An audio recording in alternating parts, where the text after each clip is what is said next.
Right. I was out there for one test. Right. In fact, I was with Barry in the lab, and Dennis came in and said, "We're about to run a test. Why don't you guys come out?" Or I think he said, "Barry, why don't you come out here and bring Bob with you?" We went out there, and the craft was already outside the hangar and was just preparing to lift off. Now, they were in communication with somebody in the craft. So there was a person in the craft? Yeah, there was certainly a person in there. Now, it's not a comfortable place to be in because it's small. So the guy has to be sitting on the floor in the middle, my best guess. And this is the same specific craft that you worked on? Because that was the only craft that you were in. The only one that I touched and worked on. And it quietly lifted off the ground, which was incredibly impressive to see. Quietly or silently? Well, quietly, because it make some sort of a noise? It produced a little corona discharge from the bottom. A corona discharge is kind of a high voltage brush, little bluish glow discharge. As it was lifting off the ground, you can hear a slight hiss sound.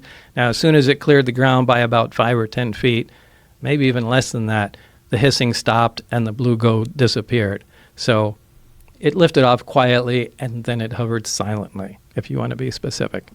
Wow. So then what kind of maneuvers was it doing? It took off, for that particular time, it took off, moved a little around to the left and right, and then sat back down.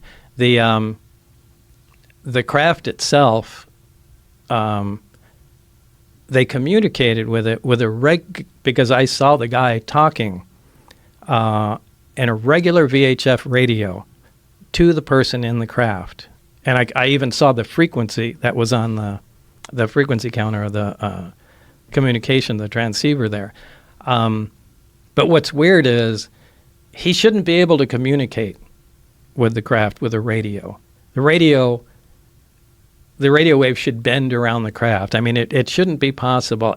Every single thing about the craft and the way they operated didn't make any sense to us. I mean, that's something we talked about for a while after. Why should the frequency bend around the craft? Well, you really have to look at the way the gravity wave comes out of the craft. There's the reactor's in the center, and there's a waveguide that goes up to the top. There's actually a small appendage that sticks out of the top of the craft, and it produces a heart-shaped gravitational distortion around the craft.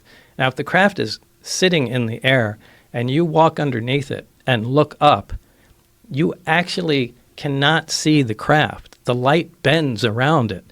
You're bending gravity, bends light. It bends radio waves.